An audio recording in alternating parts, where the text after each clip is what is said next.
This webinar series centers and amplifies the voices of grassroots activists, journalists and scholars, and the important knowledge and experience of how to wage constructive and successful nonviolent movements for change. The webinar series is planned to run until the end of this year. We'll cover organizers from political, economic, social justice, and cultural movements seeking equality, dignity, and peace in wide-ranging struggles such as racial and ethnic justice, women's rights and empowerment, environmental justice and climate crisis, anti-corruption and good governance, self-determination struggles, and land rights and indigenous rights, among others. We'll discuss important aspects of movements, including strategies, tactics, and analyses that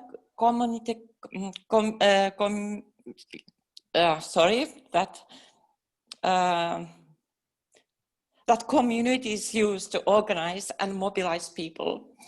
We'll discuss grassroots resource mobilization, communication strategies, creative methods of resistance, constructive engagement, how to train and prepare members, and how to deal with repression and violence from opponents.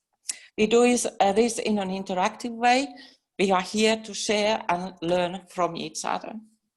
My name is Marita Reinberg, and I'm from Finland, and one of the 3 co-founders of Solidarity 2020 and Beyond initiative, together with Catherine Hughes-Freitag from the US and Veteran Opucina from Croatia.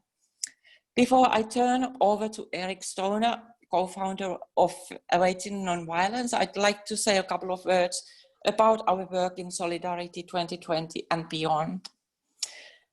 We are a network of growing coalition of organizations, activists, scholars, journalists, and psychosocial practitioners who believe in cooperation and in the power of ordinary people to organize and mobilize to change injustices, both locally and globally.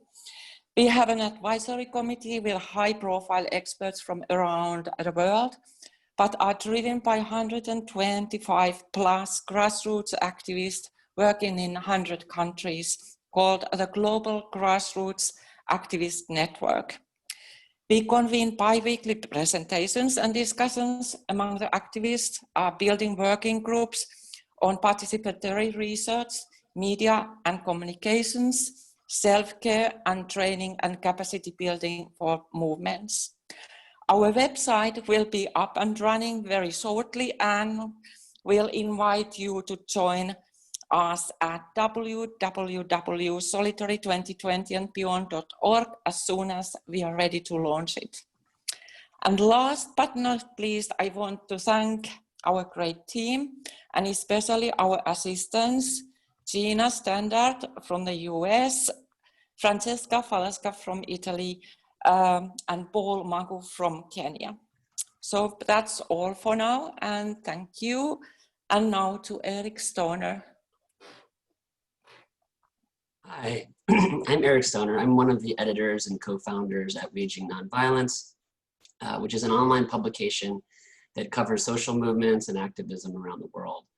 I'm really excited to be a part of this series because at Waging Nonviolence, we are always looking for ways to explore the kinds of topics and questions that we're going to be discussing today, and particularly how ordinary people can build power and affect change. So I just wanted to start by going over the structure for today's webinar panel and give you some guidelines and procedures. We are streaming live on Zoom and Facebook Live, and we'll be monitoring the comments and questions from both platforms. This event is being recorded, and by participating, you are agreeing to the webinar being reposted on the YouTube channels for Waging Nonviolence and Solidarity 2020 and Beyond. The panel is going to go for 90 minutes and will include a brief presentations as well as overviews by the panelists, and then a discussion among the group at the end. The last 30 minutes will be open for discussion, comments and kind of a Q&A with participants. If you have questions, please text them in the Q&A section. And when called upon by the moderator, you have the option of unmuting yourself and asking your question directly, or we can do that for you. We've left the personal and group chat options open so you can connect and share with others on the call during the webinar. We know people have different perspectives and positions and welcome those, but we ask you to communicate these respectfully, or we will delete comments and have to remove you from the event. So please don't disrupt the event. You'll receive a link to share the recording of this program after it's complete, and can sign up now in the link in the chat box for our exciting webinar next week. We hope you'll join us for that. It'll take place on September 22nd at 11 a.m. Eastern Time in the US. It will focus on popular struggles for environmental justice and opposition to resource extraction in Africa. And it'll feature activists from Kenya, Zambia, Zimbabwe, and South Africa. So it should be a really good event. Thank you so much. And I'll pass it on now to Catherine with Solidarity 2020 and Beyond, who will introduce our moderator and help get things started. Thanks. Thanks so much, Eric and Marita. We're really excited to get started with the panel. I'm very honored to be able to announce Shaazka Beyerle, who's moderating today. She's a researcher, writer, and educator in nonviolent action, focusing on anti-corruption and accountability, including linkages to governance, development, and violent conflict. She's actually known very well in the field for enlarging the field of civil resistance and nonviolent action by not just looking at some of the more traditional things like bringing down dictators or having major marches, but really looking at some important ways that people power can deal with corruption, governance issues, and building transparency. We know that those are drivers of violence in every society, and that many areas where you can see other things more clearly that are wrong, those issues of corruption are really core to what's happening in the society. Shaazka also was previously a senior research advisor for the Program on Nonviolent Action at U.S. Institute for Peace, and is the author of a really well-known book on this field, probably the only one in the field, of curtailing corruption, people power for accountability and justice. She was the lead researcher for a World Bank Nordic Trust Fund project and co-author of the subsequent report, Citizens as Drivers of Change, Practicing Human Rights to Engage with the State and Promote Transparency and Accountability.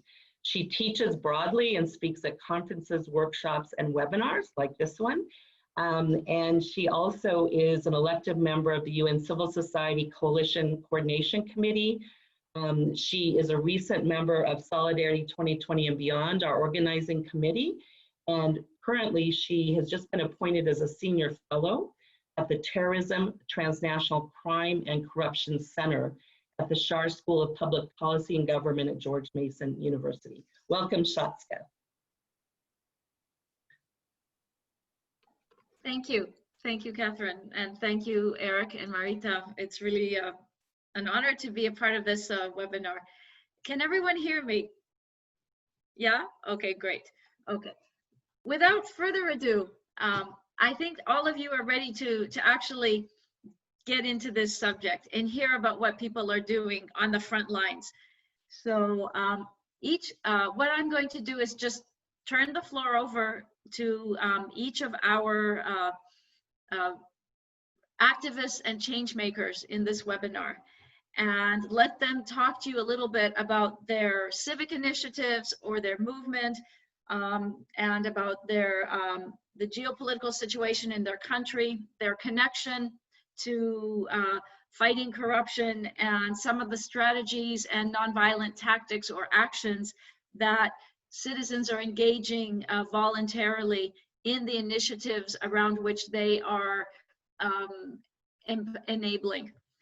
So the first person that I'd like to introduce and give the floor to is Dr. Asad Naveed. And what's really exciting is that he's a real doctor, like a medical doctor. He's not a PhD. He is also a youth activist, and he worked on the front lines of tackling the Ebola pandemic in Sierra Leone. And he's now been really engaged in tackling COVID-19. So, and at the same time, he's also a change maker and activist mobilizing citizens. Asad has to leave in about 15 minutes. So what we're going to do is, I should have called him Dr. Asad, and I will give the floor to him. He's going to talk about what they are doing and what we can learn across contexts from their experiences and lessons in Sierra Leone. And then if anybody wants to ask him a question, please start sending them in the chat box, because unfortunately then Dr. Asad will have to leave us. For now, we'll bring him back another time. Please, the floor is yours. Thank you very much, Shaazka, for the introduction. I don't know if I have the capability to share my screen yet. Maybe it could be checked. So whilst that's being done, so my name is Asad Naveed. I'm a medical doctor. And how I got involved into activism was during my medical school years. So I became the president of the Medical Students Association in my country. So I was the president of the Sierra Leone Medical Students Association. And we're doing lots of work. We're organizing projects. We're doing workshops for students on research skills. And then the Ebola outbreak came whilst I was the president. So our work kind of shifted towards the Ebola outbreak, where we started supporting the government in various ways, like surveillance, in contact tracing, labs, case management, etc. So that's how I got involved into activism. And whilst doing all this work as the head of the association, there were many challenges locally. Corruption was a big issue. Corruption is still a big issue. And it's so sad that if, like, I like to say it in a way, wherever you look, there is corruption, like in Sierra Leone and in many developing countries. If you look left, there is corruption. If you look at your right-hand side, there is corruption. I say this because whilst we're advocating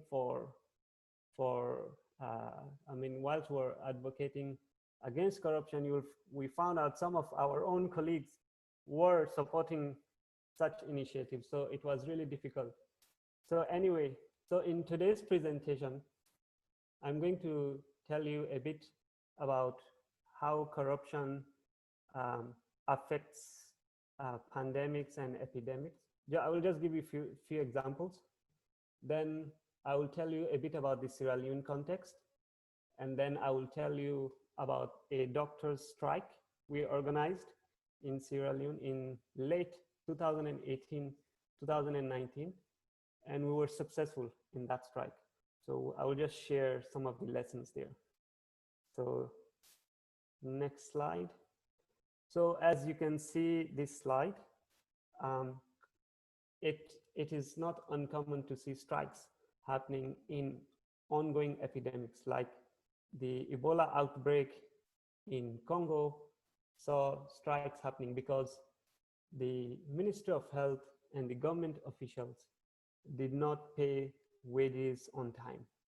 At times, there are extra bonuses that health workers are supposed to receive, but they are not paid to them. They are just paid the normal salary.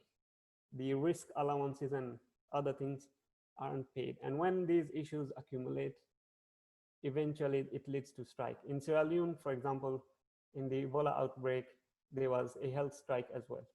In fact, there was one treatment center in a city called Kenema, Sierra Leone, where the burial team wasn't paid their wages, and someone tried to take advantage and take their funds, or let's say like eat their funds in plain language. So what they did was they took a body of someone who had died. Instead of going to bury the body, they went and placed it like in front of the treatment center and blocked the treatment center and said, no one will enter. Like that's how things were. Like it was really bad. So it is very common to see strikes happening in ongoing epidemics. I mean, there are general issues which exist normally, but even in epidemics, like this is a situation where you're expecting everyone to come on board and support the effort and play their role so that lesser deaths occur, but it's sad. So what's happening currently in Sierra Leone? So the doctors treating COVID-19 patients launched, this wasn't like a proper strike. It was just I think 2 days sit down, because the bonuses which they were promised weren't paid. The equipment that were supposed to come for COVID support, like PPEs, didn't come. And the minister and other health officials were on the TV saying everything is working well, etc. Whilst these people had waited for like nearly 4 weeks without such things, and even more at times. And then at the same time, the government, instead of paying health workers and strengthening the system, they were buying luxurious cars, luxurious SUVs. And don't forget that when such things happen, like when they buy such vehicles in between the contracts, like when they're ordering, corruption happens as well. Things are overpriced. And I mean, I've seen some examples of this, like even when buying ambulances. So things are overpriced. What we get isn't like of good quality. And I mean, these issues exist. So since I'm in the health sector, I would just like to highlight some of them. So even when I applied, so when I started working for Ministry of Health in 2016, after graduating, I wasn't paid a salary for about 9 months. And then when they started paying me, they were supposed to give me a backlog of 6 months at least for the work I had done. And when I went and asked them, there were about 6-7 of us who weren't given our backlogs. They fought us. And we didn't succeed in that scenario because it required so much hassle. We eventually just thought of, leaving the issue because it was so hard. Everyone kept directing us to other offices, etc.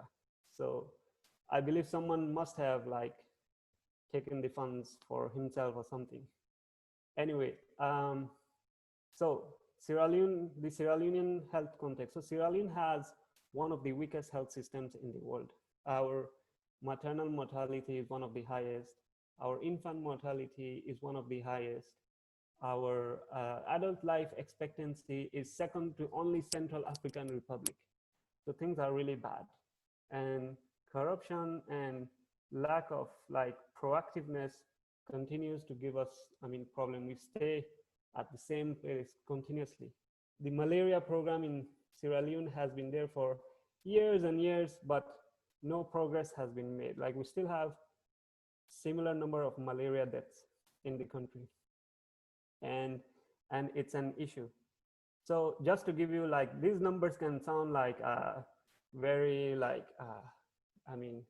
theoretical.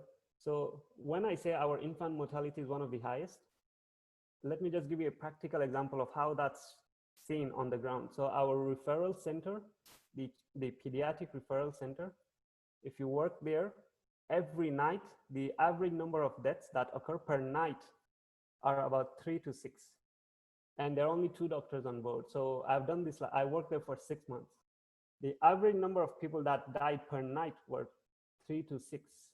And initially it's shocking, but the time comes that you see so many deaths, you become used to it. You do everything you can, but because the public health and the community health is so poor, people don't have the knowledge, equipments are an issue, eventually deaths occur. That's a whole new area to discuss. Anyway, the WHO says health is a right. for everyone. So this slide basically just says the enjoyment of the highest attainable standard of health is one of the fundamental rights of every human being without distinction of race, religion, political belief, economic and social condition. The SDG 3 is basically talking about all the areas of health that needs to be improved by 2030. Now the strike in Sierra Leone. So the salary, so basically there were so many issues in Sierra Leone, like we had lack of resources, like as doctors, like even as doctors and healthcare workers, not only doctors, like even nurses, lab technicians, if you fall ill, so there's no national health insurance. Private health insurances in Sierra Leone like don't work really well. And some are like really expensive. So only people who are in like well-paid positions can afford them. So as doctors, like if you're working in a hospital and you fall ill, you have to pay, like even where you work, you have to pay them to treat you. So it's that bad. Like you're working, you're treating people, but if you fall ill whilst treating people, you have to pay, like you have to pay a big amount because there's no insurance, there's no way. So at times people like help their colleagues, but there is no like official system in place. We lack equipment, we lack human resource, we lack training. We have 3 doctors for 100,000 population, which is really, really low. So there were systemic issues.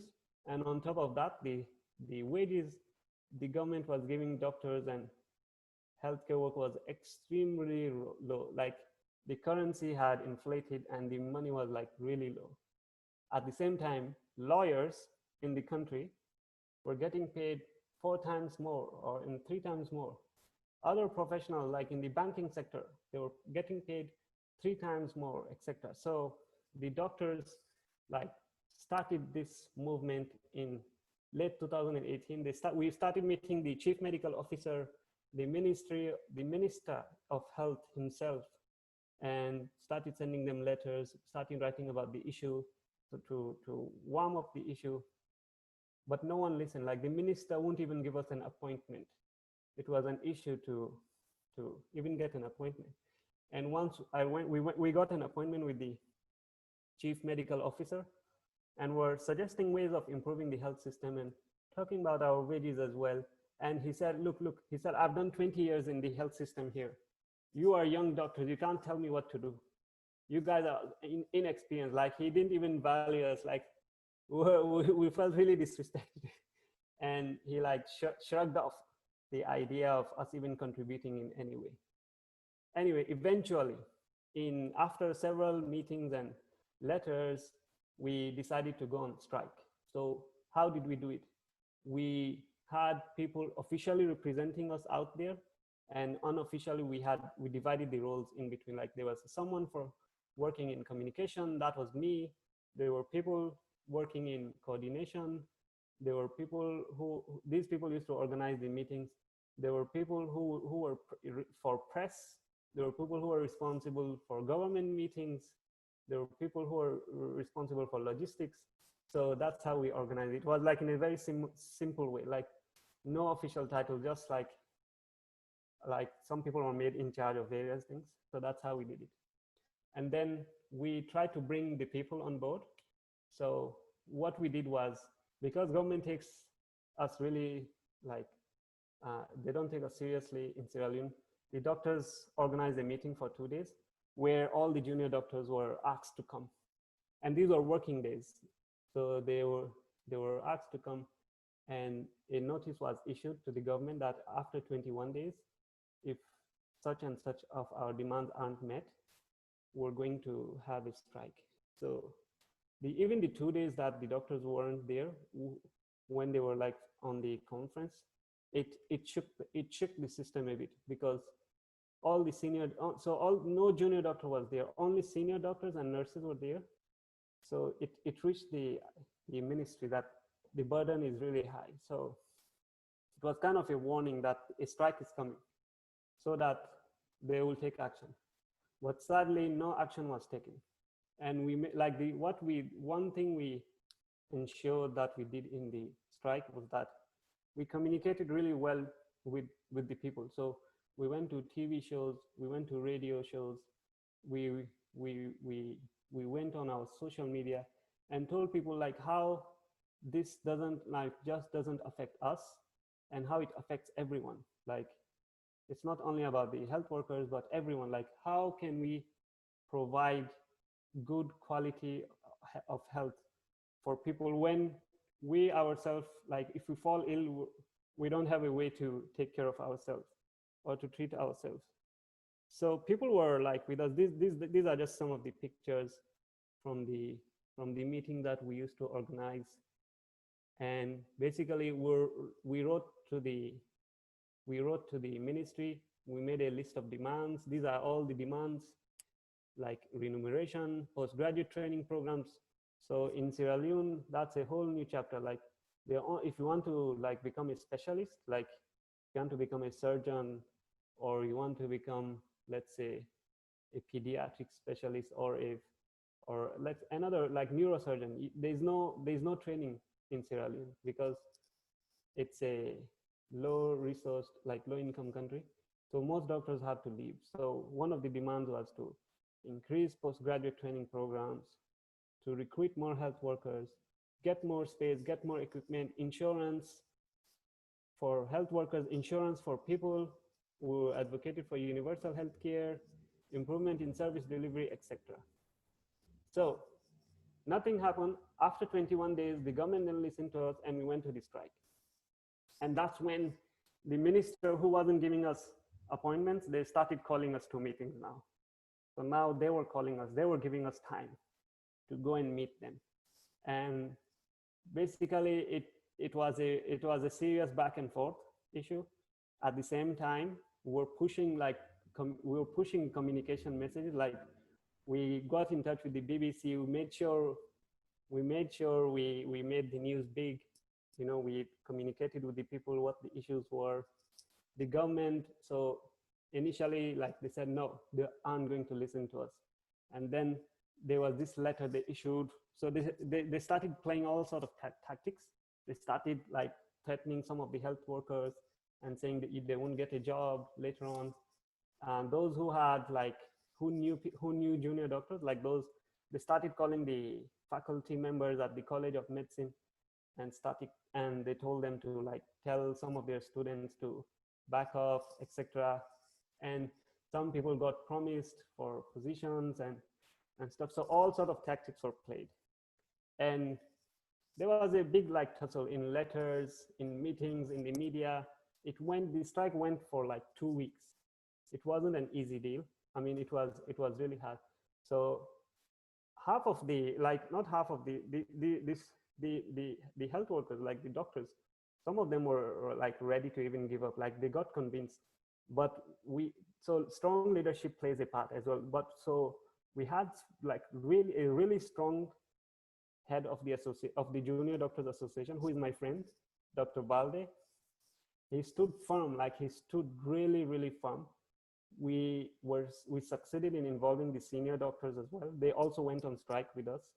We involved everyone else, like nurses, etc. So we all went on strike together. So it was really like firm. When people would give up, he will stand. Like when there will be no hope, he will stand and say there will be hope and things will happen, and he will fight and he will fight.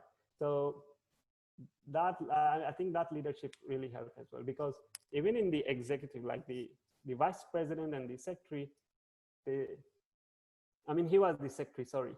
The vice president of the association, some other they started to become influenced. Anyway, eventually, the vice president intervened, and so basically a negotiation process started. And then eventually, like, we couldn't meet all our demands. They also couldn't, like, so we met halfway. So we met halfway. That's the summary. This is the doctor I was talking about. This is Dr. Beyerle, and he just got his scholarship as well to go and study in Netherlands. He will be doing public health, like me. I'm doing public health here, and we got a 137% increase sorry, in our salary. I mean, other things were promised. So in the end, because time is limited, I just wanted to say, just bring this quote and Nelson Mandela's quote again. It always seems impossible until it's done. My personal journey. So how did I get to know Catherine and others? So in 2016, our association won the Civicus Nelson Mandela Graça Machel Award, and I was invited to Bogota as head of the association. Currently, I'm a Fulbright scholar, so I got the scholarship from the US government to come and do public health in the US, and I'm in Seattle. And the struggle continues, like there's still issues. Even though the government has changed, like issues continue.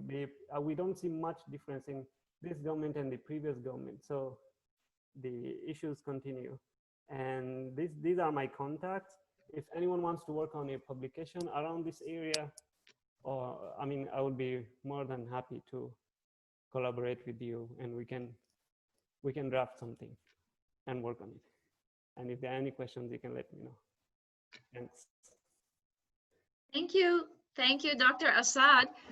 We already have a question, and I will let Abdullahi Kamara Taylor tell you where he's from. And he's very connected and a very brilliant young social entrepreneur who had a scholarship here in Washington. So he's got a question in the chat box. Can you see it? Yeah, he I says, can see it. from your experience, do you think the problem of corruption is a result of lack of proper oversight by some institutions, or is it because of the culture of corruption in the health sector, or a combination of both?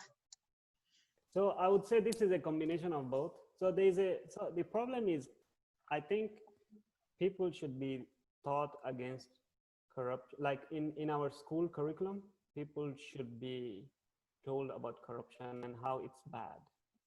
The problem is it doesn't happen. And everyone, like colleagues of mine, like we were doing a strike against the government, but they are friends of mine who would go with us to, like, let's say a WHO project. We did a WHO survey where everyone was to be paid a certain amount, like the pay was good, etc. Instead of doing 5 days, some of them will just do 2 days and sit down and fabricate the remaining data. That's corruption. Like that's where corruption starts. And these are the guys who will sit in class with you and start to argue about the government and corruption. And I will tell them, look, it's you. You are also part of it. Like, why didn't you complete your 5-day survey? You did it in 2 days, sat down on a table, fabricated the remaining results, and now you're blaming the government whilst you're involved in it fully. So the problem is there is corruption everywhere. Like there was a president in Sierra Leone who said, like so his name is Shaazka Stevens. When he came into power, he changed the country into one state party, which means, for example, if like let's say a Republican Party comes into power, uses all its power and says, going forward, the next president will only be from the Republican Party, and no other, like the Democrats can never stand for election again. That's what happened. So they were in power for 27 good years. And he said, wherever you tie the cow will eat around there. So he was saying, if you're in a department and you have an opportunity to eat, then we can't really blame you. Like he was saying, take advantage. So it's systemic. It's everywhere. It's not only in the health sector, it's everywhere. So that's the issue. It's so hard. Like a whole, like we need serious policy change work in Sierra Leone for our future generations to get rid of corruption. So that's my answer. Thank you. Dr. Asad, do you have to leave us now? Yes, or do you have time for one more question? I will leave, but I will join on my phone. And then if that question can come later, then I will answer. I will answer the question. Thank you. So Dr. Asad is going to be riding the bus. So when he's on his phone, if we have a question for him, if he has some nice scenery of Seattle from the bus, he can show us. No problem. I will surely. Well, Thank you. Thanks very much for sharing these insights and sharing how important this campaign that you launched was in terms of the fundamental components of strategic nonviolent action. You engaged in planning, you built unity, you had very effective communications to reach different audiences, including citizens, and you combined the power aspect where you disrupted their comfort zone and their status quo. And then once you were wielding power, you were willing to negotiate and engage when it was a point when you had some strength due to the nonviolent action. So it's very interesting how you've encapsulated all of that in a short time with this campaign. Thank you, and hope to see you on the bus. thank you. See you soon. Bye. Thank you. So I think that, moving along, the next person I'd like to introduce is Ketakandriana Rafitoson. And Kay, as we know her, did I pronounce your name properly? The Madagascarian way or the okay. That was very good. The what? All right. So Kay, just so everybody knows, Kay has many hats. She's officially the head of the Transparency International chapter in Madagascar. But she's also an activist, and she combines all of that in what she does in terms of mobilizing citizens, engaging with elites, with the government. Sometimes they like to listen, other times they don't, and they're not very pleasant. But always she's thinking about her fellow citizens, and she's engaging her fellow citizens in order to wield power. So Kay, you have 8 to 10 minutes max to talk about the corruption COVID nexus in Madagascar and what you and citizens are doing to tackle this through nonviolent action. All right. So hi, everybody. Hi again. Thanks a lot, Shaazka and Catherine, and all for this amazing opportunity. I don't know if I can share my screen as well. I have a few slides, just as a background for you to understand what I'm talking on. So there's not much to say about myself. Shaazka has already told it, but I am just passionate about social justice fundamentally. And that's what motivates me, in this fight against corruption. And it appears that this COVID situation has given us more opportunity to interact, and discover also new phases of corruption, of course. And I think it's the same around the world, but with different contexts. So first of all, I will just say a few words about our movement. So it's a Malagasy association, branded TI, as it is a national section of Transparency International, the national chapter. Then this chapter exists for 20 years now, so we're celebrating our 20th birthday this year. And we are operating in one of the most corrupt countries in the world, because during the last year's CPI score, CPI stands for the Corruption Perception Index, we made a score of 24 out of 100, which means that we are one of the most corrupt countries. Nonetheless, we have the chance to have a vibrant population, almost 27 million population, with not enough education, I would say, or civic instruction, but willing to do something. But because of the lack of democratic culture, the lack of citizens' engagement as well, and the lack of habit of asking for better things, it is very hard to mobilize people here in Madagascar. And this is one of the problems that we have in the anti-corruption field. I will try to share my screen right now, this one. Let's see if it works. So share. Let me know when you can see it. Is it all right? Not yet. Yeah, it's on its way, but I will keep talking. Yep. Okay. You can see it. Yeah, so we are promoting most of all transparency, integrity, and accountability as a TI chapter. But these are generally the values that we share here as activists, as community mobilizers as well. So one of the strategies for us to fight against corruption, not only during the COVID period, but along the year, I would say, is to try to build people power against corruption through youth integrity clubs. And for now, we have mobilized more than 700 young people across the country. Of course, compared to the 27 million population, that may sound very tiny, small, but it is a great innovation. But because before that, young people in Madagascar were not really interested in fighting against corruption. You know, they are more about fun and having fun and making easy money, I would say. So this is one of the innovations that we made. And one of the messages that we say to people is that we want to raise a non-violent anti-corruption army.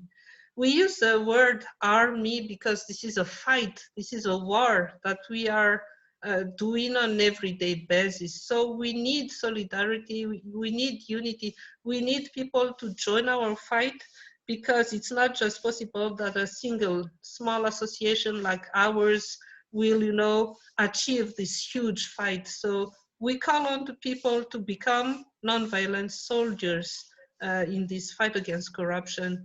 And it sounds that people are interested, you know, in hearing this and joining the fight. So we have a growing number of followers on our Facebook page and relaying our message in different regions of Madagascar. Madagascar is a huge island composed of 22 regions, so we cannot be everywhere. We have to rely on ordinary citizens across the country, you know, to be our eyes, our ears, and to report back to us so that we can do something together. The motto of our association is together against corruption, but we are stronger together. So this togetherness, this spirit of togetherness is also essential in this fight that we are doing here.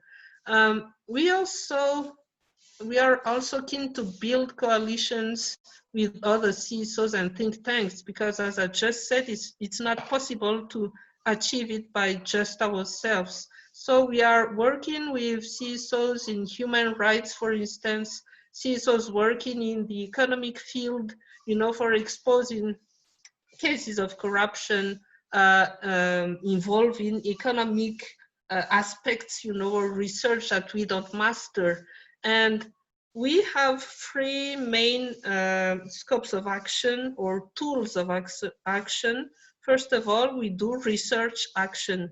It's not just research for the sake of, you know, publishing reports of or producing data, but they are all followed by action on the field, and they are completing the advocacy that we are doing in trying to change laws, for example, the legal anti-corruption framework, which has to be improved in Madagascar. So we're doing a lot of advocacy.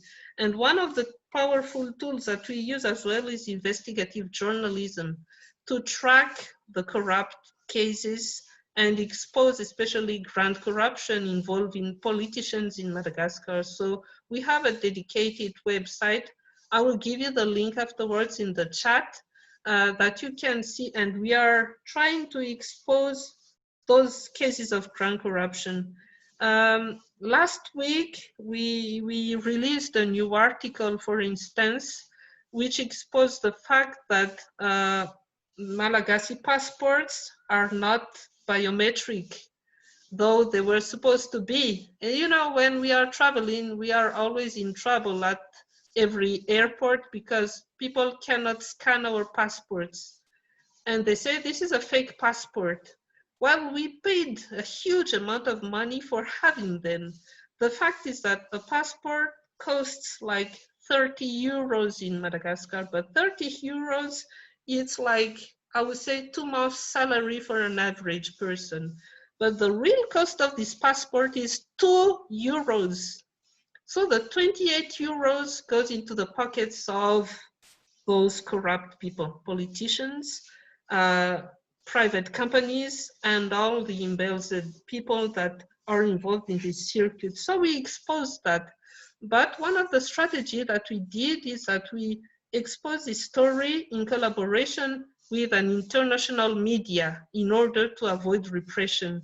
Because if we just did release it by ourselves, then I won't be here today, I mean, to tell the story, because I will be directly in jail, you know, and this is not very productive for our fight.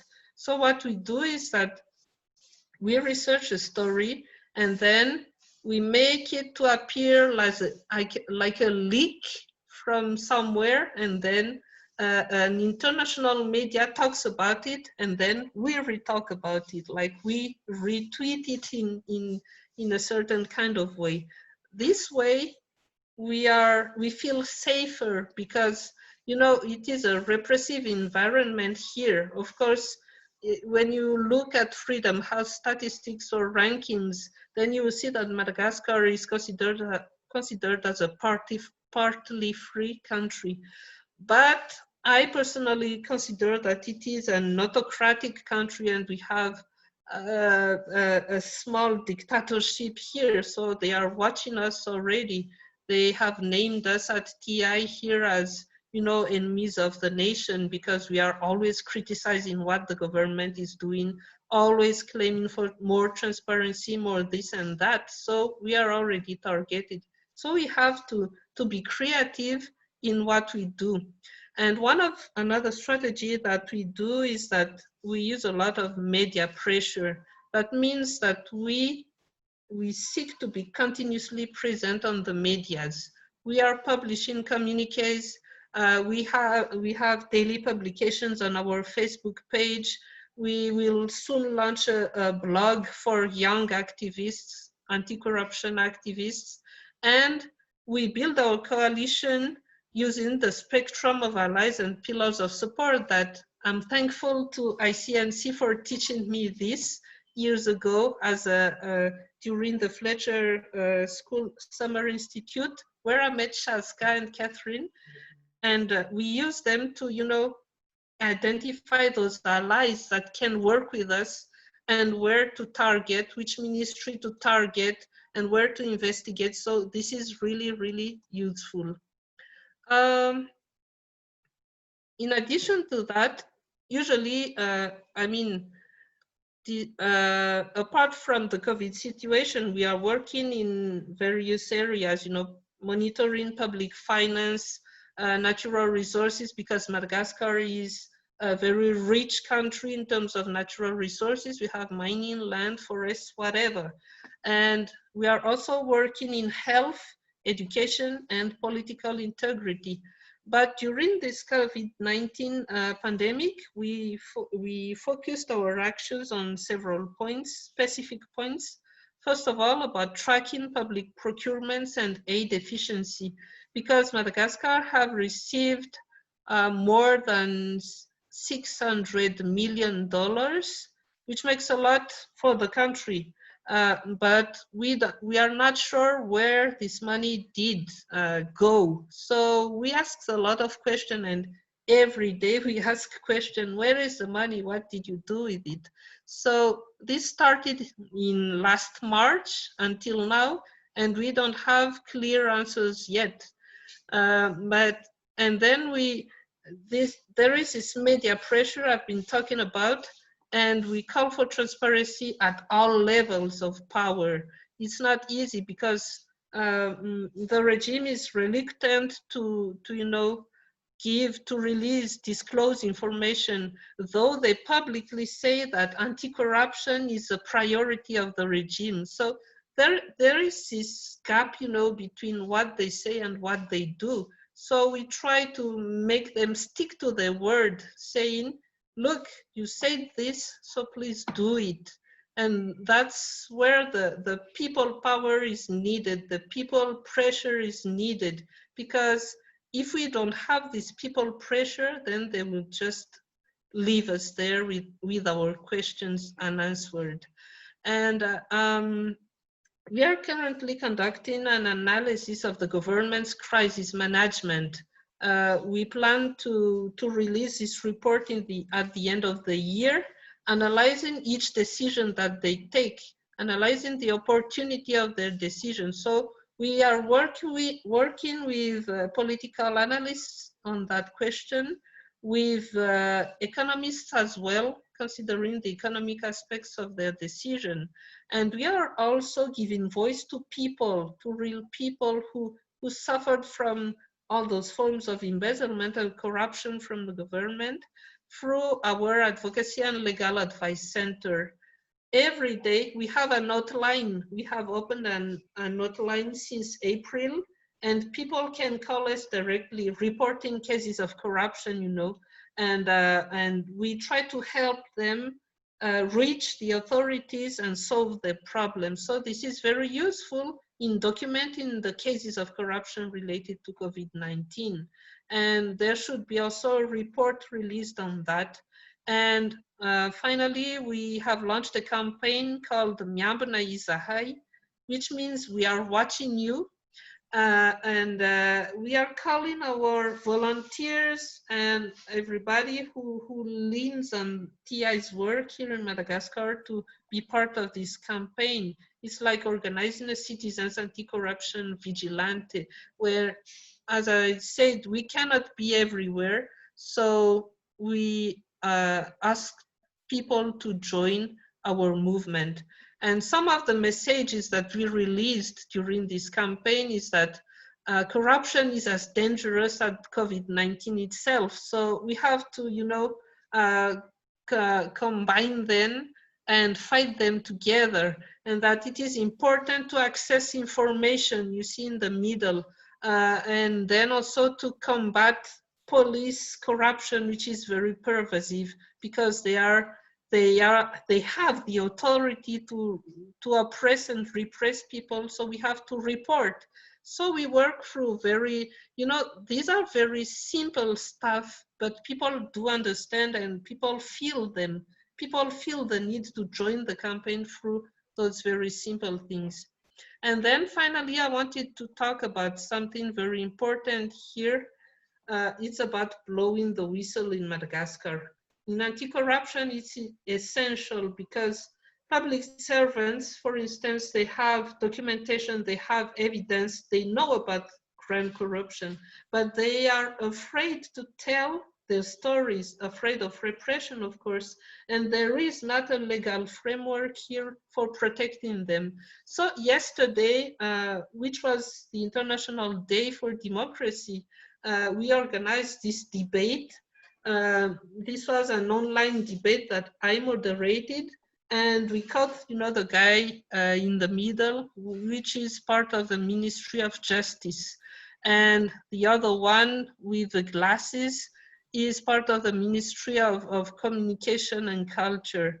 So we sent them a very nice invitation, you know, saying that we will be talking about, you know, access to information and citizens' participation to democracy and stuff.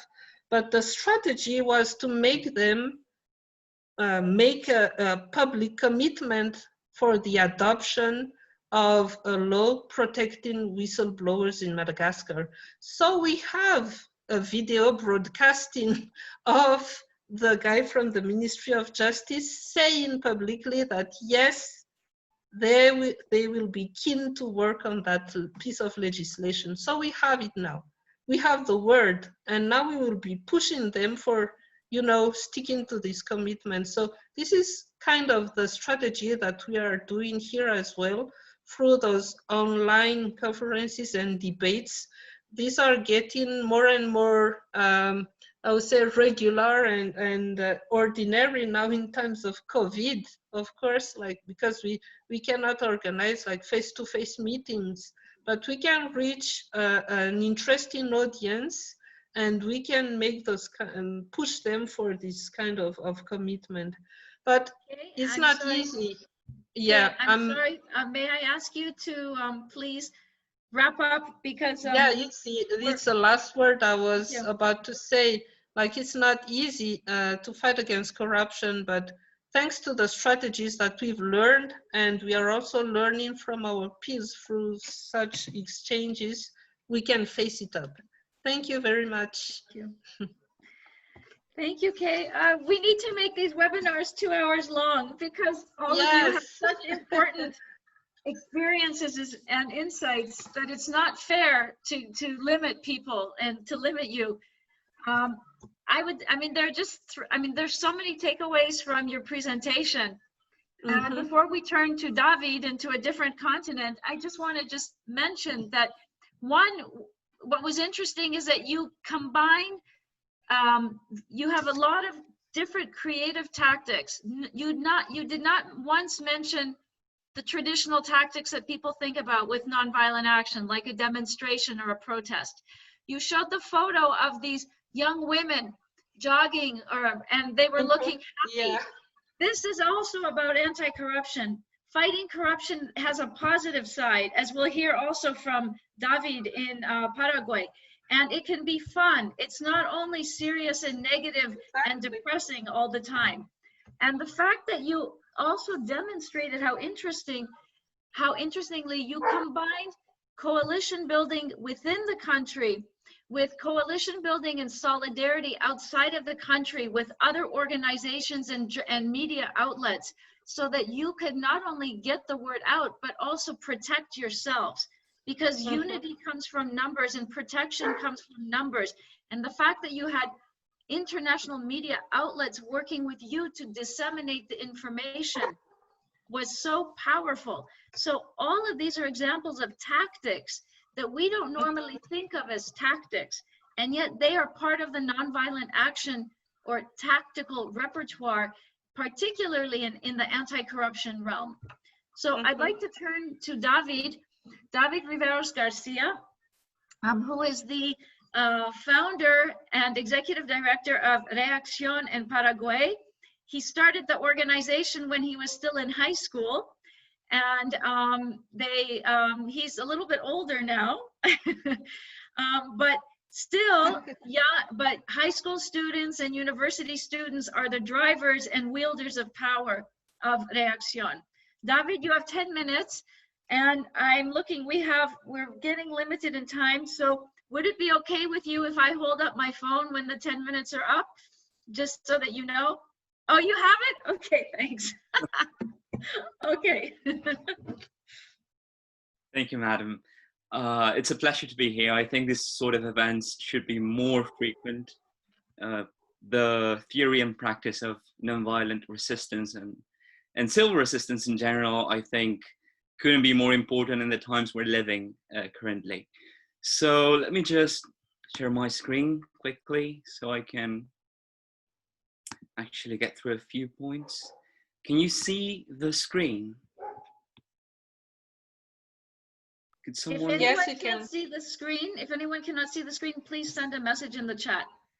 Okay, so as Madam Shaazka has so kindly introduced the work we do, we are from reAcción. reAcción is an anti-corruption NGO. We started when we were 17. reAcción is turning 10 years old. So as she also mentioned, I'm not as young as I used to be. But the work we have done has grown into a community of young practitioners, which is something that characterizes what we do. This is how it started. This is 12 years ago, really. This is a demonstration that we carried out for about a month, literally criticizing and exposing corruption in our high school, which is one of the largest in the country. We have about 3,000 students, and we worked with other local high schools, the biggest ones, to mobilize against corruption. And through that trauma of being almost sent to jail, of having death threats through phone calls and messages and other things that we lived through, we really wanted to create something that could institutionalize that demonstration into something that was beyond our individualities. And that's how reAcción was started, actually. So this is the moment when everything started. This is one of the images we worked on when we're celebrating the beginning of those celebrations for the 10 years we're turning. And these are literally extrapolated and drawn from our team, the art they do to transmit. This is actually from a picture from the demonstration. And as you can see here, it's always been about it's enough of corruption. So there are a lot of things that happen through those moments that still we carry out to this day. One of the things that we still live through is the fact in which high school students and university students as well, whenever they protest against corruption, they are considered vandals. Because fighting corruption, it seems, is something that you cannot do when you're young. It's something only politicians can do, which is also very ironic, since corruption, as it is perceived in Paraguay, lies within the political system and the economic elites.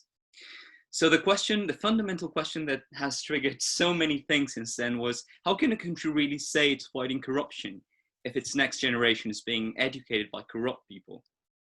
So since then, we have worked for so long, focusing on high school and university students that could carry out that fight, that could become a community.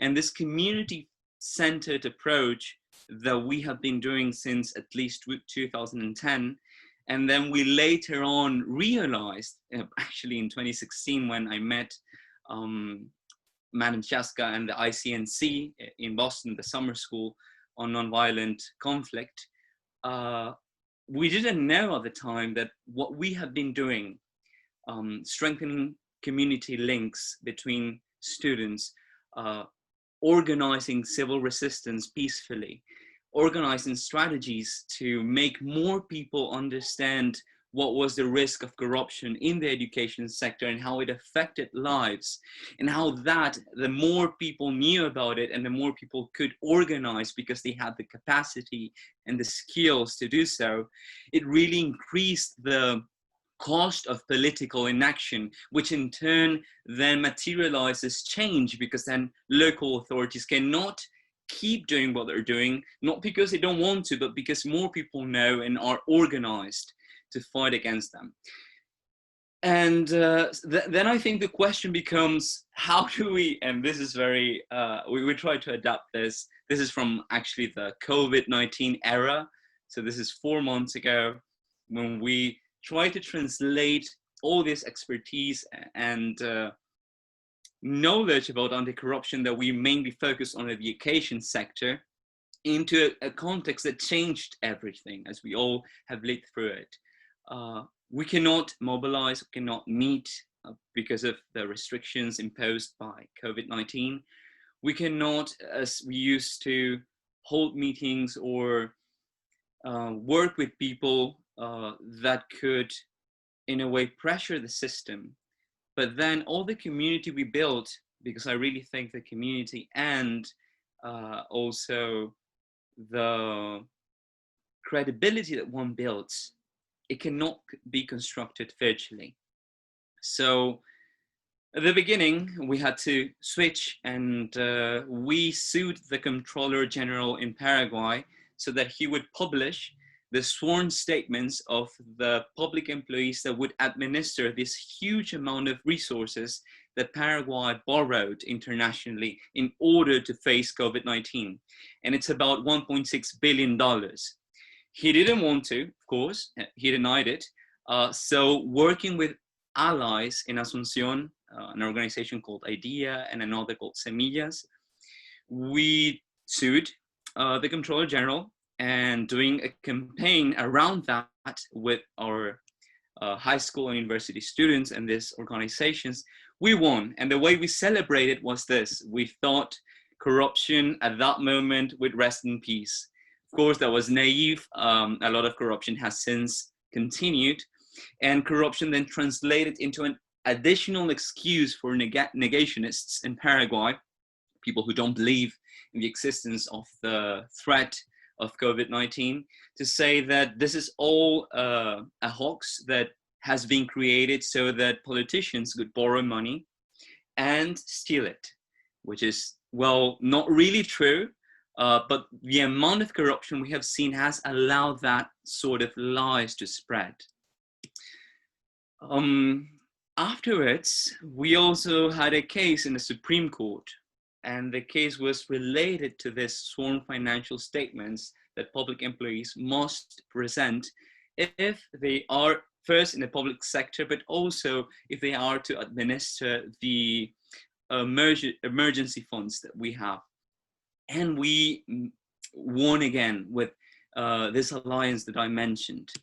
And then, as you can see here, just quickly translating, over 50,000 of those statements must be published, and they are being published on a daily basis now. And that has allowed us to realize how many of, the secrets that we knew or that we could suggest were really now evidence-based.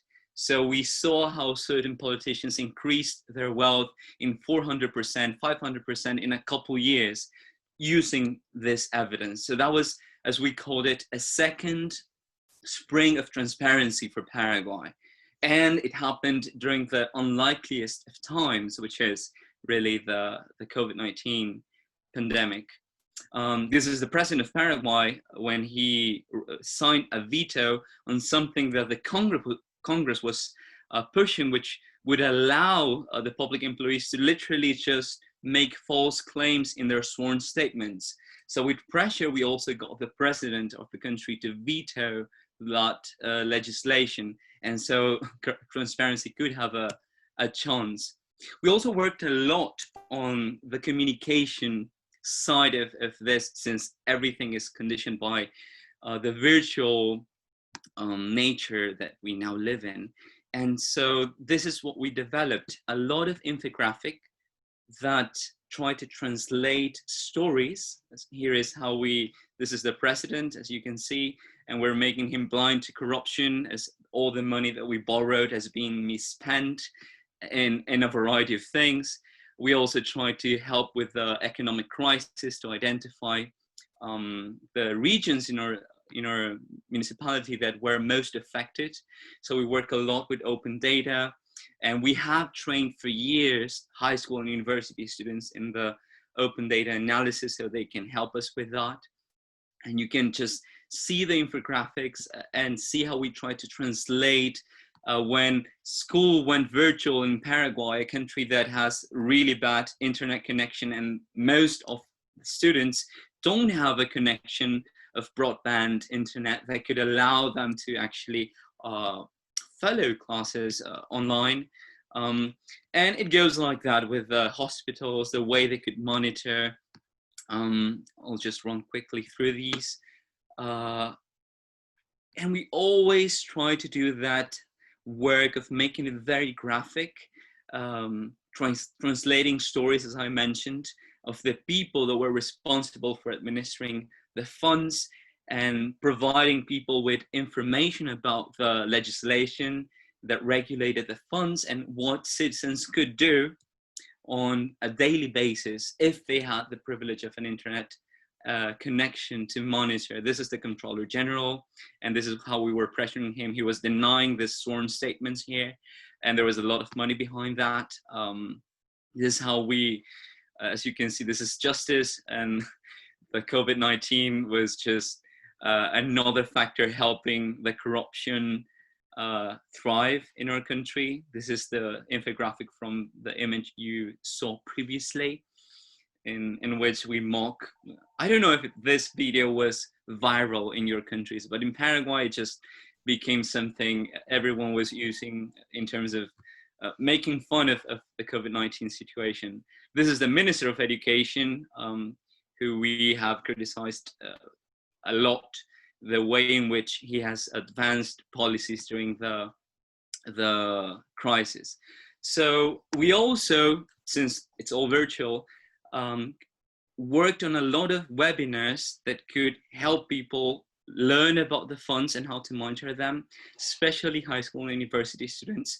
So we partnered with institutions from the government, like the National Procurement Department, to create videos and tutorials about how to use open data from the government to see which contracts were being done in the wrong way and where resources were being allocated and if that was really where they should be. And again, we always try to make it appealing to young people. So right now, I don't know how much time I have left. The two final things that I wanted to really emphasize, and some of them come from this book that Catherine mentioned at the beginning, that Madam Shaazka has written. This notion of social infrastructure that is really hard to build, and it takes years, in our case 10 years, is fundamental when we're trying to fight anything, corruption in these days. And when COVID-19 has, in a way, broken the links that make community possible when we can meet and organize and talk and debate, the community that we have created and invested in, which is a really inefficient work if we put it in developmental terms. It takes time, it takes weekends, it takes creating links with people, knowing them, listening to them. It doesn't really follow log frames and that sort of processes, but in the long term, something that sounds and looks very inefficient, which is just spending time with people, becomes highly efficient in the terms of impact that it creates. Communities have the power of impact, and in our case, fighting corruption, in such a way that we have documented a 400% increase in the funds we have monitored in their correct allocation in our municipality. And this is a peer-reviewed publication that we have published in an academic journal at the international level. So all the talk that we do about, just being efficient and having indicators to show what really works and what doesn't is not as, I think, intuitive in a way in which we approach it currently. It takes time. The second final thing that I wanted to mention, it's about the way in which NGOs work. We really believe in critical and constructive conflict, which is very different from the ways in which NGOs usually work with government whenever they do. Once you work with government, it is as if you cannot criticize them anymore. You cannot say anything in the wrong way because you expose the process or the project, and you're exposed to them closing the doors so that you cannot create any impact. That is not true, but it takes, again, longer time. Since the COVID-19 crisis, we have been working closely with the Ministry of Education cabinet, even when, as you saw, we portrayed the Minister of Education as a clown. And that takes really creating that confidence, because they know that although we are criticizing their work and we're not going to tolerate corruption, they also know that we will do everything in our power and share everything we know to create something constructive and to improve the state of education and the time in which we're living. So those are, I think, two main points that I want to make at the end of this. So thank you very much. And I hope I didn't pass the 10 minutes limit. Thank you. Thank you, David. I'm going to turn the floor very quickly over to Ikram Afzali from Integrity Watch Afghanistan, because I think that all of you are going to find what he talks about really illuminating as well. David gave a good segue to what Ikram is going to discuss too, because Integrity Watch Afghanistan is also an NGO. And when we think of nonviolent action, we often think of nonviolent action only within the purview of a social movement or a campaign. However, organized civil society entities can also engage in sustained strategic nonviolent action You can call it a campaign, you can call it a civic initiative, you can call it a movement. It can be manifested in many ways. And that's why it's so important for us to remember that nonviolent action takes many forms. And especially when we talk about fighting corruption, this is an ongoing struggle. And there are victories along the way, as David has illustrated, and as you'll hear from Ikram. But all of this involves wielding power through citizen participation, but also knowing how to engage with authorities and elites, because this is about changing a system of corruption. And that system always exists, whether you have an authoritarian regime, it ends, you move towards democracy, or whether you're in a democratic system, you can always face a system of corruption. So on the one hand, it's stopping it, and on the other hand, it's putting a hand out to those that you can empower and work with as allies within the system. Ikram, the floor is yours.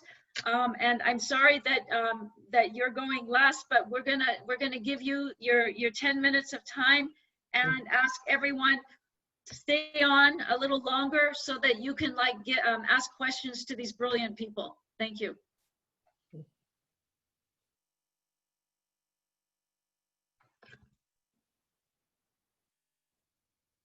Ikram, are you there?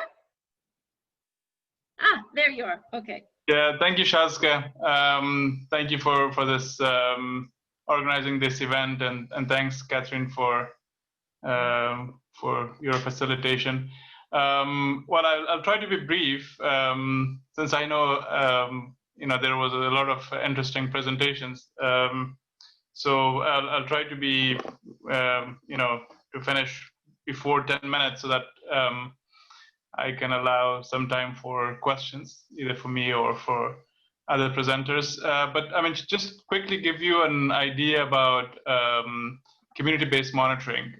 So we started, well, I mean, the founders of Integrity Watch, I didn't work for Integrity Watch back in 2005, but Integrity Watch started back in 2005, community-based monitoring. And the idea behind community-based monitoring was that there was a lot of money being poured into Afghanistan after the US invasion of the country. So there were lots of donor money coming in.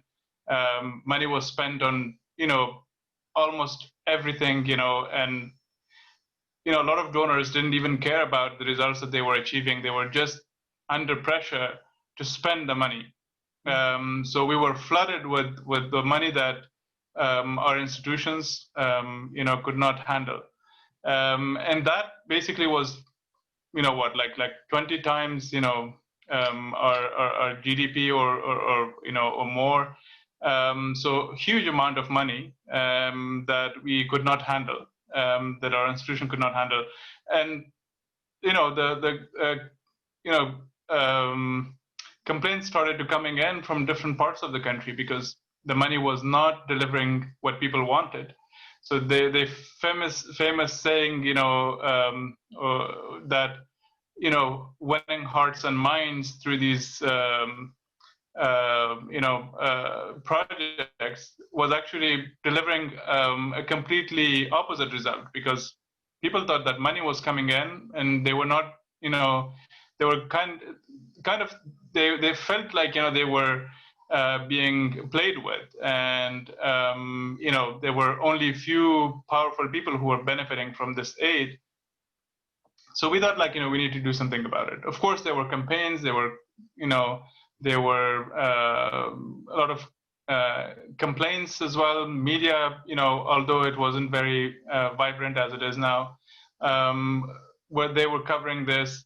But we thought, like, we need to do something, in a country where the state was almost like non-existing, and it was being rebuilt after, years of war. So we thought, like, only campaigning and complaining will not work. So we need to do something. And we thought, like, okay, so if the money is being spent and the quality of projects, such as building schools and clinics, is not up to the standards and people are complaining about it, so we need to monitor that. And we found that, okay, if you're going to monitor it, we are based in Kabul and there are thousands of projects around the country. we will not be able to do it ourselves or send our monitors from Kabul. So, we thought we need to work with the communities, because they are the ones who will benefit from these projects, and they're the ones there always. Like, they can even go like twice a day if needed, to look at the project. And from there, we thought about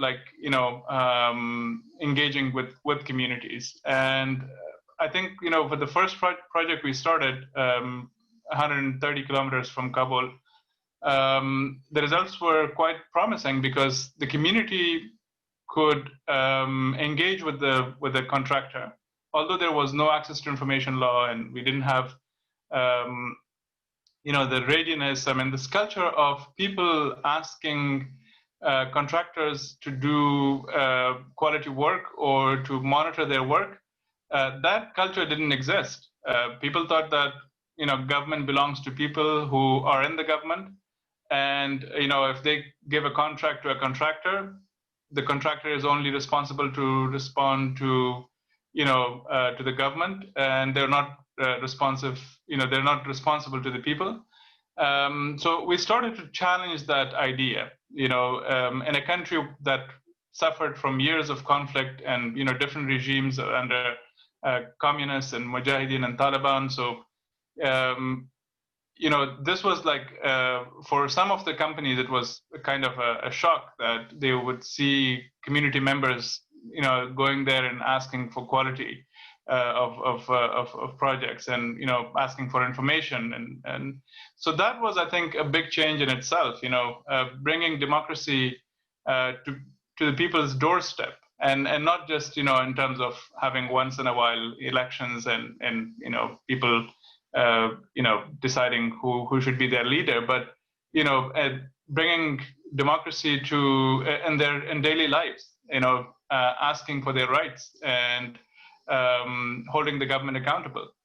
So from there, this entire idea of community-based monitoring, developed, and we now implement this in different sectors. We monitor schools. So we have a community-based monitoring of schools, of health clinics, even extractive projects that we have recently started experimenting.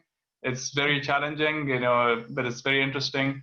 And we're monitoring open trials, and so there are lots of interesting results coming in addition to what we started in the beginning, monitoring of infrastructure projects, which we have covered over 1,200 infrastructure projects so far. So with the COVID-19, I'll come to this, how we responded to the situation. So in early 2020, I think until mid-March, there was a kind of a state of denial, in the entire country, whether it was NGOs or the government. Nobody were really taking COVID-19 seriously. But after that, it started to really impact, people, and people started to get sick. So we decided to work from home. So we worked with communities, and from communities, we were back to home, and so the communities are not, connected with internet, and so it's difficult to work with communities when you work from home. But our advantage was that we already had, established relations with these communities. And we had representatives at the local level who we could, use like in a different way, because previously we monitored schools, so the schools started to close, and courts started to close. They were not holding any trials at all, let alone open trials where a lot of people would participate. And also, like, some of the infrastructure projects even stopped. So we had a lot of these volunteers who were doing very good work. All of a sudden, they were all, kind of, restricted, because, they could not do monitoring of the services that were not being delivered. So we thought that we should, use this differently. And we thought, since we were already doing monitoring of about 50 health centers, we increased this number to over 150 health centers in different parts of the country. And through this, we thought like we should see like what is happening in the health centers. Is there like, screening, for example, happening there or not? Do they have like the PPEs, and do they have, for example, the medicines that are necessary for COVID-19 patients? Do they have enough beds, other resources? So that, I mean, with already like a checklist that we had for monitoring of health centers, we added those questions to it, and we started, to expand our monitoring of these health centers. So that was like, one of the responses. The other response was that because we were not covering all these, centers, there were like about 3,000 centers in, all over the country. We also started a survey through a network of surveys that we have in different provinces of the country. So we monitored, so we basically surveyed over 1,200 health centers in the survey. And we found that about 48% of the health centers did not have any screening procedure at all. So that was like putting people's life at risk. It was putting people not only people's life at risk, but more importantly, the medical staff and doctors' lives at risk. We also found that many of these centers did not have enough, PPEs, and that also, kind of put their lives at risk as well. And we also found that there were some centers that were completely closed, due to COVID-19. They decided on their own that they just close the center and go home because every other service was also, closed down. And we reported this back to the government. Now, I think earlier David said something very interesting. Like, you work with the government, but how can you be also critical at the same time? And I think it's a very interesting a debate that we always have, and when we work with different institutions, because they have like a lot of areas to be improved, and so you have to criticize them, but then there's a lot of opportunity that you can work together and you can make a real change in people's lives. So how do you balance that? I think it worked for us very well because we created that pressure, with our criticism. And then when the government showed readiness that they wanted to work with us, that's where we said, yes, so this is how we can help you. We can collect data for you. We provide you the data. We can do monitoring of the health centers, and we can work with the local officials to let them know where the problems are in these health centers. And, even in some health centers, community people, they provided resources. So I don't know exactly if they provided PPEs, for example, but they certainly, they in centers where we worked for a longer period of time, the communities, contributed in terms of providing like clean drinking water, for example, or building boundary walls, or in different ways they contributed in solving the problems of the health centers, because the central government doesn't have enough resources allocated for the health sector, and therefore so this cooperation kind of led to this trust with the ministry, and also between the community and the service providers at the local level. And I think that really worked well, despite the fact that we produced two very critical reports that showed how the Ministry of Health failed to provide support to the local health centers, and that was taken very negatively by the ministry. We had a huge fight over social media, and they were saying our report was baseless, and usual responses from the government.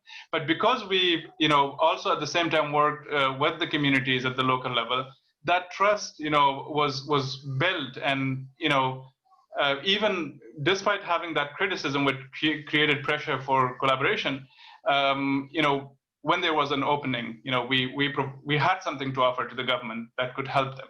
And that's where I think, community-based monitoring is very important, that you constantly are in touch with the communities, you're constantly in touch with service providers, and then you take the data at a higher level, at a policy level, and you offer solutions, not just criticize. And I think that's at the core of our community-based monitoring. I think there are a couple of things that we lessons that we learn from this. First of all, I think what you need in having this kind of initiative, you need to build capacities of the local representatives. You cannot just expect that a local representative would just go and monitor a health center without receiving any training. But then what happens is, our research by University of California, San Diego shows that, which was done on our CBM, is that if you only do training and you don't provide a mechanism for advocacy, it doesn't help. And if you do if you establish a mechanism for advocacy and you don't provide training, that doesn't work either. So you need this, both at the same time. You need to train people, provide them the knowledge that they need, and then give them a mechanism where, establish a mechanism together with them where they can, raise their voices, where they can interact with the government and, find solutions together. Sometimes maybe the government find a solution. Sometimes maybe the government is not able to provide resources, and then people can come forward and they say, okay, this is our health center. We're gonna, help, solve its problem. The second thing that you need is of course, the second thing, as I spoke about, is mechanism. But then you need information also. I think the role of accessing information is fundamental. In holding the government accountable, because without information, you can't ask, appropriate, the right questions, and it's difficult to know, if something has gone wrong. I mean, we can always say, a certain minister is corrupt or a certain ministry is corrupt, but if you don't have information based on which we can, substantiate our claim, that doesn't work. And also, if we are saying certain health centers are delivering poor services, and we don't have data to back that up, that doesn't work, either for our advocacy. So I think access to information is a fundamental, factor in making community-based monitoring work, or any other collective action such as this. That would, be advocating based on information and working closely with the government. So I think with this, we had, other initiatives also, social audit to be done on expenditure of COVID-19. But I maybe, on another occasion, I can provide information on that as well. So with this, I finish here, and I hope, that if there are questions, I would be able to answer them. Thank you very much, Ikram.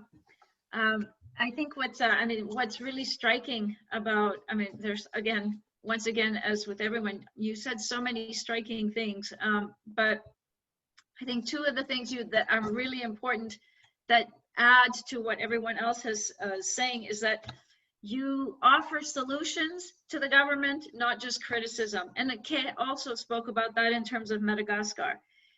The thing that was really striking is that you and both what David is doing with reAcción and the volunteers, students in Paraguay, is that the question is, who generates the data? Where does the data come from?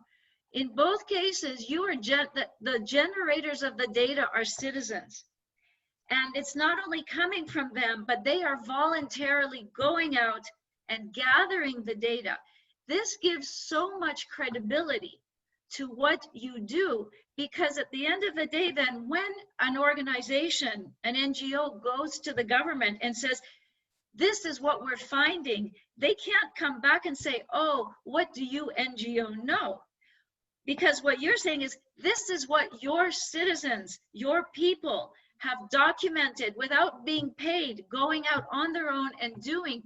And this is what they're finding. So it's a whole different dynamic in terms of the data and the power of that data that you can then use. So the fact that people are going out and gathering that data through monitoring, through apps, through you know, posting, I mean, their experiences, that's a form of nonviolent action. Again, another form that we don't normally think of traditionally when we think of nonviolent action being only demonstrations.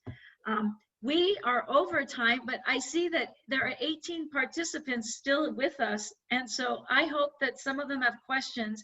And I'd like to ask Catherine and Eric, can we continue a little bit longer if people would like to stay on, if they can stay on and would like to send questions to the chat for David, for Ikram, for Ke, and perhaps Asad if he can connect with us. Yes, Shaazka, we can go ahead. We don't have a hard stop, and I've checked with the recorder, Gina, and we're fine to go ahead. And I'd love it, as you said, many people have stayed on. I think it's been an amazing panel, a lot of really interesting and useful information. So if people have questions, go for it, or comments. Yes, comments too, or experiences that you want to share of what you're doing in your own situations. Or if any of the presenters have questions for each other.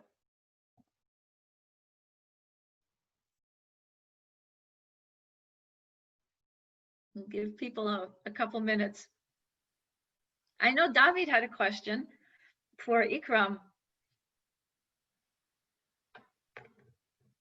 David asked to Ikram, why do multilateral organizations lend money that the government has no capacity to properly execute?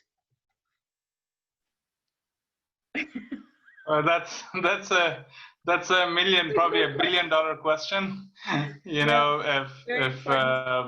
if we knew the answer for this, we probably could have done something about it. But I think that's I mean the problem is you know, that some donors think that money is the solution, when it's not. You know, when you talk about you know, democracy, and you want to build a country, a state that is responsive to its people, that you know, that it delivers, you need a cultural change in terms of how governance is done. You cannot buy this. You cannot pay, you know, bundles of money and then expect that things will start to change. In fact, it can even worsen things. It can be very devastating in terms of people's trust in the state and democracy as a system, because they think like, okay, democracy is like, you know, all this money coming in and a few people, you know, get elected and they, you know, stuff their accounts and pockets and they run away from the country. That's like, you know, in a country like Afghanistan, which has suffered from different, you know, political systems, and there's a lot of distrust because of the years of conflict, you don't want to create that situation. I mean, the only way you have is that you empower people. You basically give them, as I said, I mean, earlier, like, you know, you give them information. So information, you know, knowledge is power, as they say. You build their capacity to engage with the government, and you provide them mechanism to involve, you know, and to raise their voices, to involve with the government and raise their voices. Now, this you cannot. It's not like, you know, you hire a contractor, as, you know, some of the donors do, and then they, you know, hire, you know, highly paid staff and consultants from outside, and then all of a sudden you get, you know, all these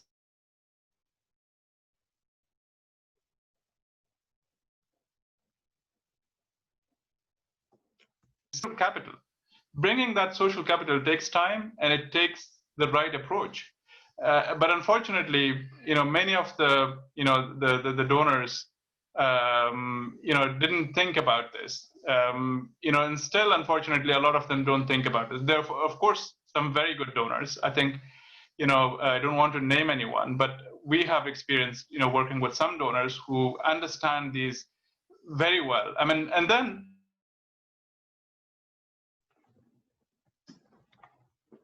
6 months or a year, so you can't build social capital over 6 months or a year. And some of them, like, even like we had experiences working with some donors who would say, we want to know how much corruption you decreased. I mean, our response is like, come on, I mean, you're talking about building social capital, and that is not something that you do like you send an audit team and they find corruption somewhere, and then they report like, these many cases of corruption were found. It's about, changing culture at the grassroots level. It's about doing fundamental things that people did not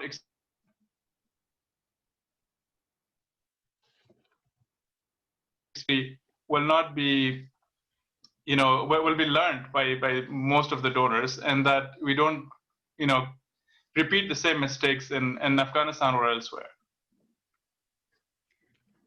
Thank you.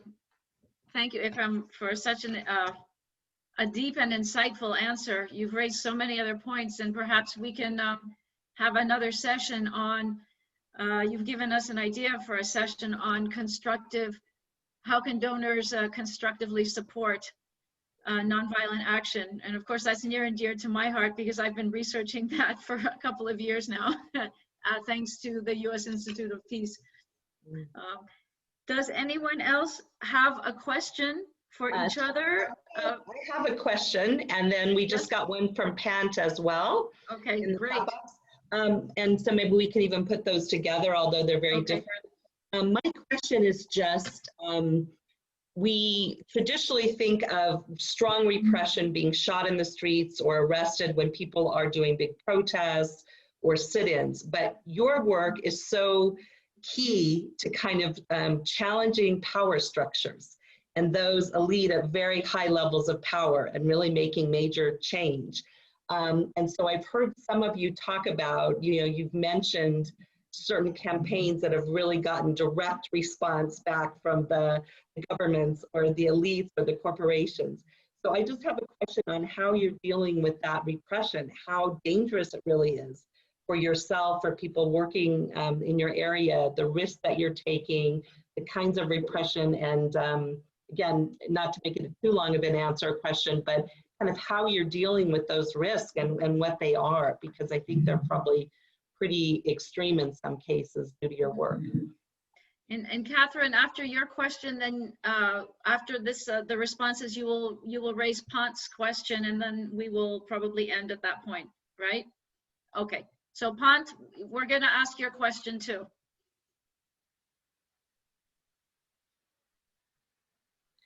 Do you want to, Pant could unmute and ask yourself if you'd like. Okay, sorry, Pant. Yeah, go ahead, please.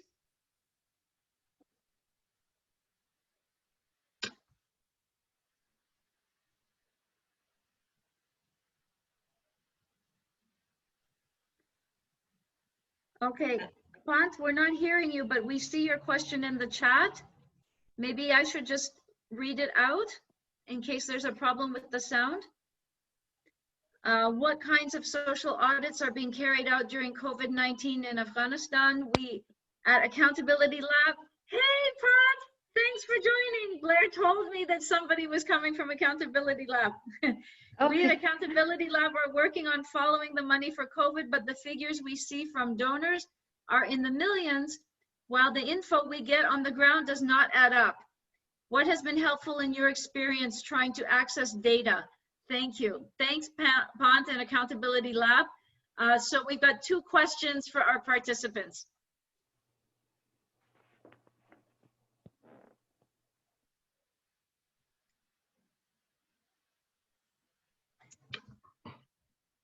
Who would like to go first? Kay, David, Ikram?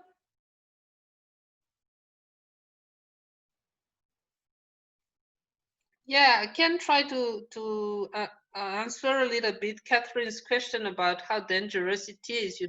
I'm sorry I can't turn on my camera because the light is very low and it's ugly. But yeah, anti-corruption is dangerous. Of course, it's not an easy game. But and I was personally targeted 2 weeks ago by a smear campaign, another one on Facebook, targeting myself and my family, talking about my husband, my kids, and stuff. So I had to stay home for some time and run out of the city as well to hide a little bit. But the strategy is just to keep doing things and let people know, let the citizens know what you are doing, what is happening. I think it's the best protection that we can have, you know, and also international networking, you know, letting your opponents know that you are working with, for instance, with you guys. We have published on our webpage the picture of this webinar for letting people know that our small association has connections with kind of international networks. That's also another kind of protection. But that's my opinion. The best protection is having people having your back, like, you know, citizens support. As long as citizens support you, then and as long as you do the right things, I strongly believe that nothing bad can happen. But yeah, we never know, but that's my opinion on that. Thank you.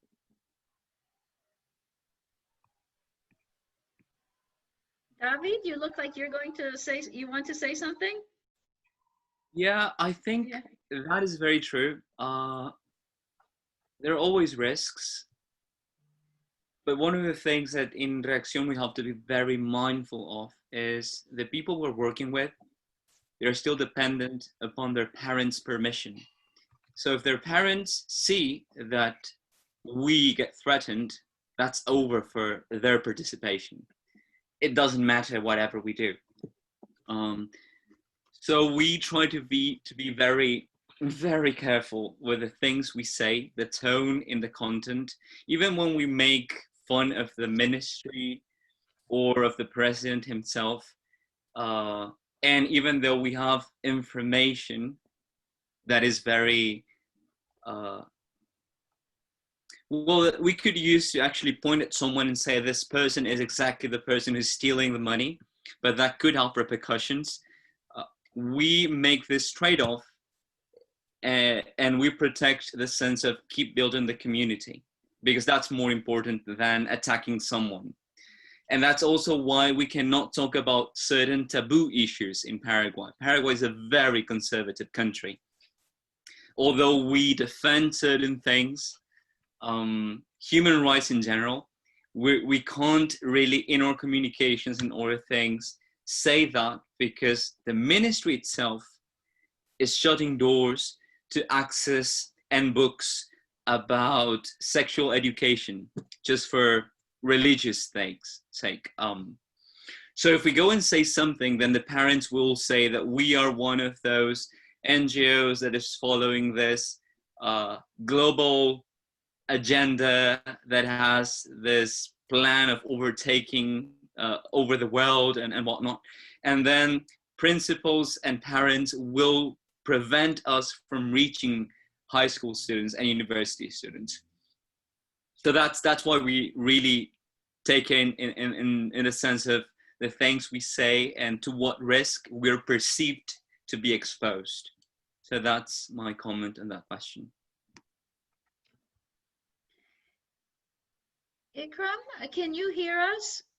Your Yes. video is frozen, at least for me, but if you want to turn it off, maybe we could just get your voice.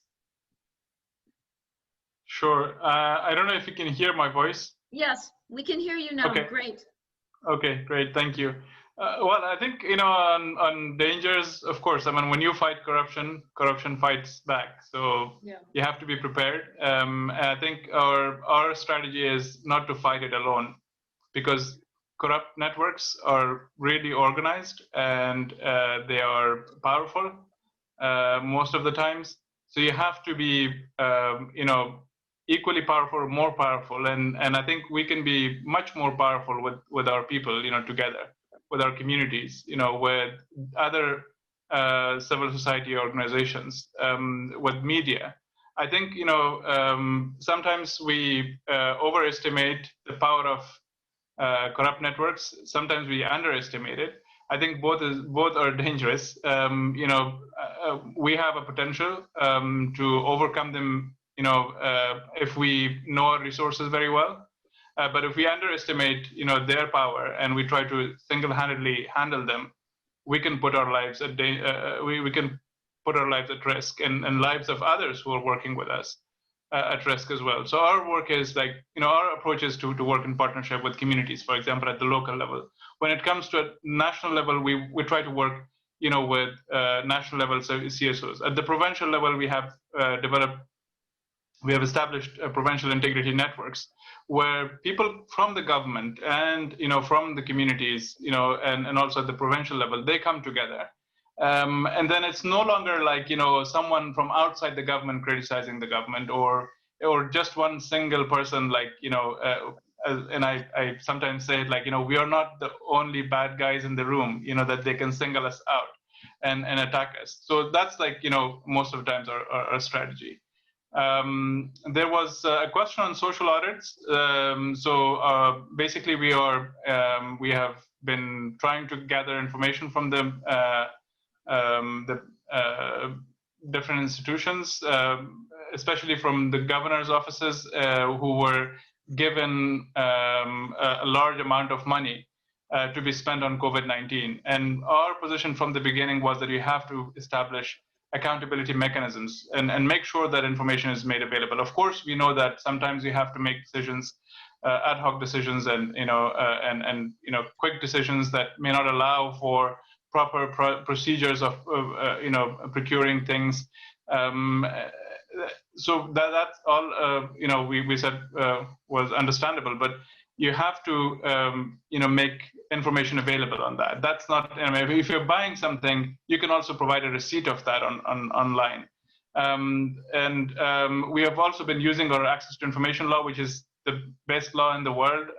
So I take pride in saying that, since we were part of advocating for that law as well. Yep. So we use that law to gather information from the governor's offices, how they spent the money that was allocated to them. So we have received information from some of them, and we are working with these provincial integrity networks to do analysis of the information that we have received. And the results of that will be shared through reports with the government and also with the media. And if there are discrepancies or misuse, that will be highlighted, and we hope that this will contribute in the fight against corruption. Thank you. Thank you, Ikram. Thank you, Ke. Thank you, David. Thank you to Asad, though he's not online. Thanks to all of you for participating. I think all of you have illustrated how there are so many approaches in which nonviolent action is applied to tackle corruption. One lesson also that comes out from what many of you are doing is that to protect yourselves, often the whole problem isn't even framed as corruption. It's framed in actually positive terms. It's not about who's corrupt and who's not in anti-corruption. It's about integrity. It's about accountability. It's about improving the services. It's about improving one's country and democracy versus fighting all the bad, corrupt people and the corrupt system. And that's very important in terms of framing. Again, I think what we can learn too is that you can build up, not always, and it does take time, but it's possible to build up a sense of collective responsibility and collective ownership in communities to tackle these problems in the long run, where they are problem solvers. They're not looking to others to solve their problems for them, even though they can't solve all their problems. However, they can contribute. And with the integrity networks that are being built, that have been cultivated in Afghanistan, what's interesting is that that sense of collective responsibility and ownership is being extended together with local and regional government together. And that, I think, is really a breakthrough. And that didn't happen overnight, but it happened thanks to the strategizing and the organizing and the resourcefulness of Integrity Watch Afghanistan, its staff, and all the communities and citizens that have been involved over the years. Thank you, everybody, for participating.